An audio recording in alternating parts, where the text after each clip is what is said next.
오늘 본문은 창세기 2장 24절 25절입니다. 이러므로 남자가 부모를 떠나 그의 아내와 합하여 둘이 한 몸을 이룰지로다. 아담과 그의 아내 두 사람이 벌거벗었으나 부끄러워하지 아니하니라. 네, 이 본문이야말로 실제로 우리 결혼식 때 주례로 많이 쓰는 본문입니다. 한 몸을 이루기 위한 조건이 있습니다. 한 몸을 이루기 위한 조건. 그것은 남자가 부모를 떠나라고 얘기합니다. 먼저 부모를 떠나는 것은 남자라고 얘기하죠. 그러나 우리나라는 문화적으로 여자가 부모를 떠나 시집에 온다라는 개념을 갖고 있습니다. 남자가 부모를 떠난다. 실제로 남자든 여자든 부모하고 독립돼야 한 몸을 이루기 위한 전제 조건이 되는 것이죠.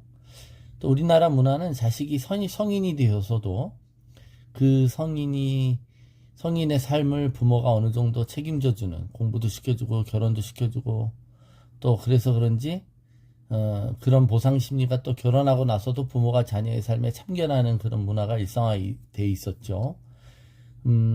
서양에서 10대 부모로부터 경제적으로도 또 독립하는 그 경향에 비하면 우리나라는 부모로부터 떠나는 그런 나이가 너무 늦는 경향도 있습니다. 그만큼 부모가 자식의 삶에 많이 인발부하고 그러다 보니 또 거기서 오는 진정한 독립 자체가 불가능해지는 부분도 있다. 아무리 부모가 불안하고 마음이 안 놓여도 자식의 삶을 살 수 있도록 건강한 독립을 할 수 있도록 해야 된다는 것이죠. 아이가 엄마의 뱃속에 있다가 독립을 할 땐 탯줄을 잘라야 되는 것이죠. 탯줄을 계속 연결하면 안 되는 것처럼 몸만 부모로부터 떠나는 것이 아니라 경제적으로도 또 정서적으로 떠나야 된다라는 겁니다. 부모를 모시고 살면 안 된다는 것이 아니라 건강해야 된다는 거죠. 건강해야 된다. 독립해야지만 또 연합할 수 있다. 떠나야지만 또 연합할 수 있다라는 것입니다. 그래서 부모를 떠나 합하여라고 그랬습니다. 합하여라는 건 달라붙는다라는 거예요. 다바크라는 겁니다. 강력한 연합. 남녀가 강력하게 본드로 붙이듯이 악교로 붙이듯이 연합한다는 것이죠. 이것은 영적인 연합과 육체적인 연합을 다 나타내는 말입니다. 그래서 합할 때는 영적인 연합, 그래서 서로가 기도를 공유하고 서로를 위해 기도하며 영적인 공유 관계가 있어야 되는 것이죠. 그래서 믿지 않는 사람과 멍해를 같이 할 때 이 영적인 연합이 되게 껄끄러워지고 어려워요. 그게 힘들다는 겁니다. 그래서 이런 연합이 하나됨이 합하는 것이 가져오는 결과는 무엇이냐 이겁니다. 그것은 바로 두 사람이 벌거벗었으나 부끄러워하지 않았다라고 말합니다. 실제로 이 관계는 부부 관계에서만 해당되는 게 아니라 하나된 공동체의 특징이기도 합니다. 공동체 안에서는 벌거벗었지만 부끄러워하지 않는 것입니다. 부부 사이가 벌거벗었다란 말은 부부 사이가 투명하고 또 두 사이에 숨김이 없다는 뜻이기도 하지만 이 투명하다는 것에 초점이 있다기보단 부끄러워하지 않는다는 것에 초점이 있다 이런 겁니다. 그래서 부끄러워하지 않기 때문에 어떨 때는 까발리지 않는 것이죠. 그죠? 뭐가 있어 하고 다 들추는 것이 포인트가 있는 게 아닌 거예요. 일부러 눈을 감아주고 일부러 아는 체 안 하는 것입니다. 중요한 건 벌거벗었으나에 있지 않고 부끄러워하지 않게 해주는 것입니다. 그래서 우리가 창세기 3장에 보다 보면 이제 보게 되겠지만 뱀이 동물 중 가장 간교하였다라는 표현이 나올 겁니다. 그때 뱀이 가장 간교했다라는 말은 벌거벗었다라는 것입니다. 뱀은 모든 것을 까발린다는 얘기예요. 들춰낸다는 얘기입니다. 스캔들화 한다는 얘기입니다. 그래서 부끄럽지 않다라는 것은 내가 나 자신의 허물과 수치가 드러날지라도 안심한다는 뜻이죠. 부끄러워하지 않는다.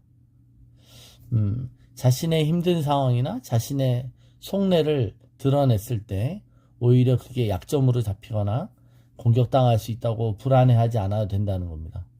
괜히 나만 솔직했다가 나만 나중에 창피당하면 어떡하나라는 걱정을 안 해도 된다. 바로 이것이 연합됨의 어떠한 한 특징일 수 있다는 겁니다. 사람 사는 세상은 거리를 두고 적절한 또 처세술과 또 지나친 가까우지 않는 것들 이렇게 생각합니다. 그것이 우리가 세상의 모임 가운데에서 오는 적절한 거리 유지일 수 있죠. 그런데 믿음의 공동체 안에서는 우리의 적나라한 모습이 드러날 수도 있고 우리의 연약함들을 토로하고 서로의 기도 제목을 나눌 수 있어야 하는 것이죠. 그럼에도 불구하고 안정감을 누리는 교회, 그것이 진정한 부끄러워하지 않는 교회인 줄로 믿습니다. 근데 왜 그러냐 이거예요. 왜 벌거벗었으나 부끄러워하지 않고 거기서 안정감을 누리느냐. 아무것도 안 입었기 때문이 아니라 하나님의 영광으로 옷 입고 있었기 때문이다 라는 겁니다. 하나님의 영광으로 옷 입고 있었다는 것은 뭔가 다른 옷을 입고 있었다. 실제로 이것을 이렇게 표현할 수 있어요. 영광은 하나님을 의식하는 겁니다. 즉 하나님을 늘 의식하고 있다는 것이죠. 하나님을 의식하고 영광을 경험한다는 것은 모든 것이 다 드러나는 느낌이에요. 하나님을 의식하면 하나님 앞에 정직해지잖아요. 하나님 앞에 정직한 사람들은 다른 사람 앞에 자기를 가식적으로 표현하려고 하거나 연기하려고 하지 않습니다. 그러나 그곳에 어떤 가장이나 위선이나 외식이 있지 않죠. 조금의 수치와 두려움이 있지 않는 것입니다. 영광으로 옷 입고 있었으나 그들이 하나님 말씀에 불순종함으로 타락했을 때 그때의 결과는 무엇이었습니까? 그들의 눈이 밝아져 벗었으므로 두려워하여 숨었다라고 합니다. 그러니까 눈이 밝아졌어요. 그 눈이 밝아졌을 때 그들에게 제일 먼저 들어오는 것은 그들 자신의 수치였습니다. 그들이 벌거벗었으므로 두려워했습니다. 관계를 두려워하기 시작했습니다. 하나님과의 관계를 두려워하여 숨었다고 말하는 것이죠. 그리고는 자신을 가리우기 시작했습니다. 나뭇잎으로 자신들의 수치를 가리우기 시작한 거예요. 가리울 수 없는 것들로 가리우려고 한다. 그래서 영광이 벗겨지면서 눈이 밝아졌다고 하는 것이죠. 여기에 바로 하나님께서 돕는 배필의 개념이 함축되어 있습니다. 눈이 밝아져서 상대방의 부족한 점을 보게 되죠. 그럴 때 상대방의 부족하고 못난 점을 늘 지적하면 관계에서는 발전이 없죠. 하나됨이 있을 수 없어요. 거긴 노답입니다. 눈이 밝아졌을 뿐인데 관계는 더 악화되는 것이죠. 결혼하는 사람들의 관계는 얼마 동안은 눈에 콩깍지가 씌었다고 해요. 그 말은 콩깍지가 씌었다는 거는 눈이 밝아졌다는 게 아니라 눈이 어두워졌다는 거잖아요. 뭔가 보지 못한다는 거예요. 근데 그것이 벗겨진다는 것이죠. 시간이 가면 갈수록 서로를 너무 잘 알게 됩니다. 서로의 허물과 서로의 실수, 약점들이 잘 보이기 시작하죠. 그때부터가 진정한 관계의 시작이죠. 그래서 돕는 배필이란 그 허물이 보이기 시작할 때부터, 상대방의 약점이 보이기 시작할 때부터 서로를 용납하는 것입니다. 있는 모습 그대로를 용납하는 것이죠.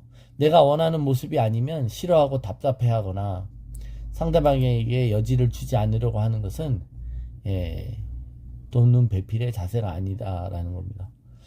내가 너를 믿고 네가 결정하게 하느니 내가 모든 것을 결정하겠다. 그래서 서로에 대한 불신을 얘기하며 자기가 변하려고 하기보단 상대방을 고치려고 합니다. 그럴 때 우리는 어떻게 보면 하나님이 세우신 이 관계의 핵심을 놓쳐버리는 것이죠. 사랑은 허다한 죄를 덮는다고 했습니다. 그 허다한 죄를 들춰내고 상대방을 정죄하며 자신이 원하는 대로 조정하려고 하는 게 아니다. 때로는 못 본 척하는 것, 수치보다 더 고결하고 더 큰 것을 추구하는 것입니다. 하나님은 아담을 사랑하셔서 아담이 스스로 동물들의 이름을 지을 수 있게 하셨습니다. 상대방에게 권한을 내주는 것, 상대방에게 할 수 있는 자유와 기회를 주는 것, 그것이 사랑입니다. 우리가 하나님 나라의 천국에 가면 우리 모두가 다 똑같은 패턴과 똑같은 사람들이 될까요? 일률적인 사람이 될까요? 다 완벽한 사람이 될까요? 아닐 것입니다. 천국에 이 땅에 있어서의 어떤 부족함들이 채워질 것이긴 하지만 천국에서도 여전히 우리는 하나님을 알아가고 배워가고 또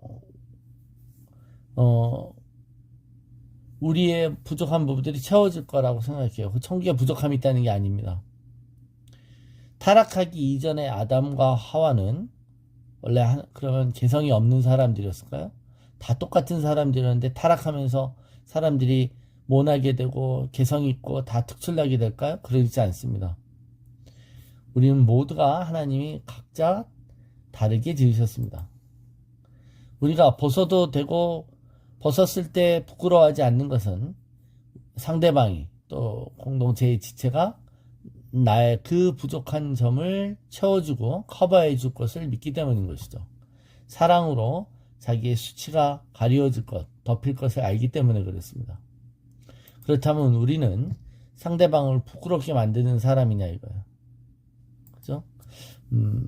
아니면 그 부끄러운 부분을 내가 커버하고 돕는 사람인가? 상대방을 있는 모습 그대로 수용하고 거기를 맞춰주는 사람인가? 아니면 상대방을 내가 원하는 모습으로 바꾸고 변화시키려고 조급해하는 사람인가?